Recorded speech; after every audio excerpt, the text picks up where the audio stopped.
we're still in the first few months of the year 2022, so a lot of us may still be putting together our goals for the year. If you're putting together your reading goals and you need some tips to help you set those reading goals for this year, then you're at the right place, because today I'm going to be giving you briefly some tips that can help you to set your reading goals for the year 2022. I'll also be sharing my own reading goals, which will surprisingly be, surprising. So let's get started.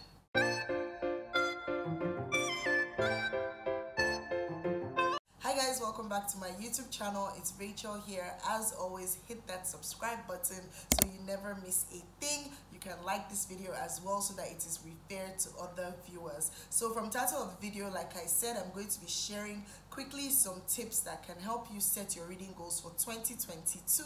If you're looking to smash reading goals in 2022, you're looking to take your reading to a higher level, just even a little notch up, or you're just looking to fall in love with reading all over again, whatever the case may be, you want to be able to write them down, you want to see them and refer to them throughout the year, so that at the end of the year you check how you've grown and if you've improved on your reading, then that's fine. Today I'm going to be sharing some tips that could help you set those goals. I'm also going to be sharing my own reading goals for 2022, and you may just be surprised at what my reading goals will be. So I guess before we get into the tips, I'm just going to briefly share my reading goals. I think in 2018 I had a goal to read 12 books, which was a book a month. Then 2019 I took it up a notch to 30, 2020 I took it to 50, 2021 I took it to 70, and as you may have seen from my previous video, guess who did not read 70 books in 2021? So I did not meet my reading goals in terms of the quantity of the books that I wanted to. So for this year, my reading goal, believe it or not, is just to read at least a book a month, which is 12 books. I'm going back to square one basically, but not square one in terms of the quality of books that I read. I'm looking to up the quality of books that I read across different genres. You guys know that I read quite widely, and I'm looking to read new genres, learn new things, and just focus on the quality of what I read rather than the quantity, because it's so easy to get caught up in the quantity of books that you're reading, especially on social media, when you see other people who actually even effortlessly read so fast. Like, these people can read 50 books in 1 month and it doesn't take anything from them, and they enjoy the books, and that's their journey. But then you know that you can read 2 books in a year, you're there going to go and kill yourself and give yourself an unrealistic set reading goal. So that's what I want to do. I just want to be able to go back to examine the quality, because I feel like over time I got caught up in trying to set reading goals only on the quantity of books that I want to read. Yes, it's nice to read a lot of books, but I think it's also very important to pay attention to the quality of the books that you are reading. If it's fiction, if it's non-fiction, let it be something that you enjoy, let it be something that you're learning from, let it be something that could serve as entertainment. Whatever purpose a book serves for you, let it actually serve that purpose, and not like you're just flying through the book because you want to meet a particular reading goal in terms of quantity. So those are things that I sat down and thought to myself when I was putting together my reading goals for 2022. And so in terms of quantity, it will probably be 12, maybe it could be 15, I don't know, for the year. Whatever the book club recommends that month, I'm going to read it along with an additional book. It could be more, it could be less, but we're going back to 12, and we're going to concentrate on the quality of books that we read. That's what we're going to do this year. So those are my reading goals for 2022: quality and at least a book a month. So let's get into the major part of this video, which is tips for how to set reading goals in 2022. I had done a video previously in 2021, and some of those tips are still very much valuable, but I just felt to update the video, and that's why it's not going to be a very, very long one. Don't forget to like, don't forget to subscribe if you have not. Share this video with your friends who may be looking to read more in 2022 and just don't know where to start from, or they're trying to set reading goals. So let's get started. Number one, and the major thing, is you want to identify your reading goals. What are your reading goals? And like I said, when it comes to reading goals, a lot of people are really quick to just put down a number. Oh, this year I want to read 50 books. This year I want to read 30 books. What genre do you want to read? There's absolutely nothing wrong with having a number goal in terms of quantity, but what genres do you want to read? What is the quality of the books that you want to read?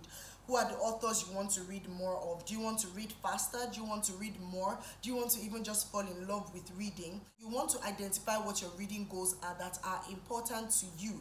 That is what matters. It's not what everybody else is doing. You need to sit down and say, what do I really want to gain out of reading? What if I just want to have fun?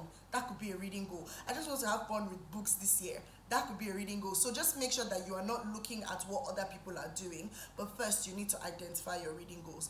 Then the next step would be to commit. You need to have a mindset change. If you're somebody who struggles with reading, or maybe you have a 9 to 5, you're in school, you're working, you have like 5 million shifts, and you just feel like, oh, reading is for people that have time.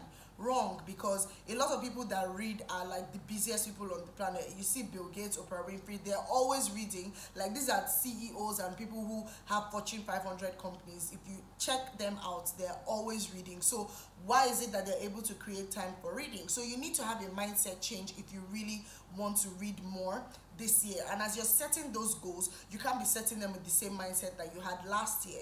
You have to be like, oh, you know what, I'm going to be committed to reading more, I'm going to be committed to reading faster, I'm going to be committed to reading this 30 books or whatever it is that I have said I'm going to read. So commit and change your mindset. Your mindset needs to go from negative, I can't, to positive, I can. Now, when you've done that, you need to break down your reading goals. How do you want to accomplish it? So it's okay to have reading goals, but what is your action plan like? So if you say you're going to read 12 books in a year, that means that you should probably be reading one every month. So if you're reading one every month, then how many pages, how many chapters are you reading every week? How many hours a day? Whether it's an hour, 30 minutes, what are you putting aside to say, oh, I'm going to read in this particular day, or in this particular month, in this particular week? Granted, you have some times where you're reading more than other periods where you might not really be in the mood, and anticipate that you may or may not fall into a reading slump. Consciously or subconsciously, you know, it might not be your fault. You may fall into a reading slump during the year, for which I have videos on tips of how to come out of a reading slump, and even reading recommendations for you guys, so you can check it out. But you need to be able to break down your reading goals into actionable points that you can see the results and be tracking every week. And it sort of gives you motivation and inspiration to continue when you see that, oh, today I was able to read a chapter, tomorrow I'm able to read another chapter, tomorrow I'm able to read another chapter, or 3 pages. It gives you the inspiration to keep on going. So the most important thing is that this is your reading journey, and it is yours and yours alone. So resist that urge to always be, you know, on social media trying to compare your reading journey to another person's own. Remember that it is yours. Another tip would be to practice self-compassion and unconditional love when you're setting these goals. I always say this: you need to remember that you are not your goals, and your worth is not tied to the accomplishment of your goals or otherwise. You need to set those goals saying, okay, you know what, I'm going to try my very best to get these goals down. I really want to read. I'm passionate about reading. I'm passionate about reigniting my love for reading this year, and I want to do the best that I can. But you need to be okay with the fact that during the year, things may happen where you might, in quotes, slip up and not be able to reach the reading point, or reading, however you want to measure it, for that day or for that week or for that month. It's not for you to start scurrying around, oh my goodness, I'm a wreck, I'm a failure, and then fall into a reading slump and say, oh, what was the point? We'll wait until January 2022. You need to practice compassion, and you need to have unconditional self-love for yourself. It even makes the reading process more enjoyable, because you're doing it because you love to do it, and not because you've set a goal and you're running every single day to check whether you've met that goal or not. Another tip, like I said before, would be to make sure that you don't compare. Look at your own journey. You have your own speed of reading, you know, you have your own way of doing things, you have your own way of, it could be when people are asleep, it could be during the day, it could be during lunch, whatever. Your schedule is different from another person's own. Don't just be carried away with what you see on social media and compare your journey to another person.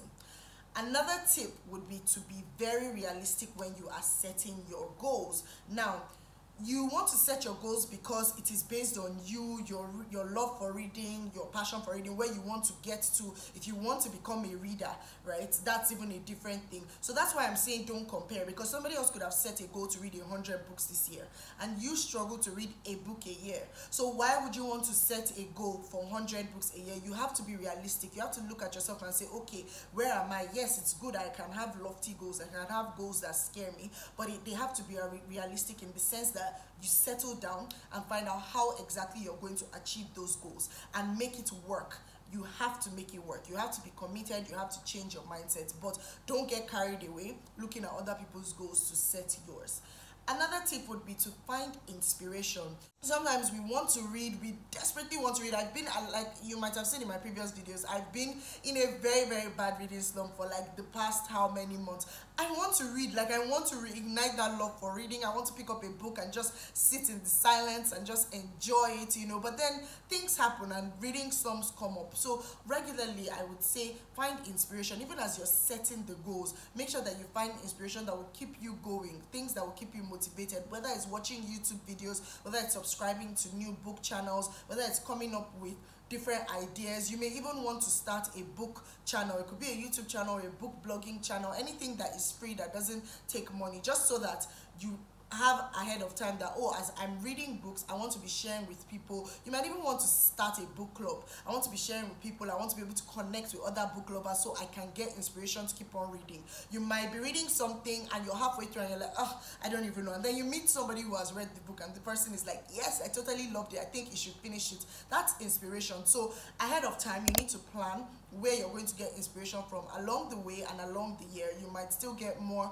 sources of inspiration, but it's good to plan ahead, because you know that no matter what, there are things that could happen that could steer you off a little off course. Now, my last tip would be to enjoy yourself while you are setting these goals. Like I said, this is not a do or die affair.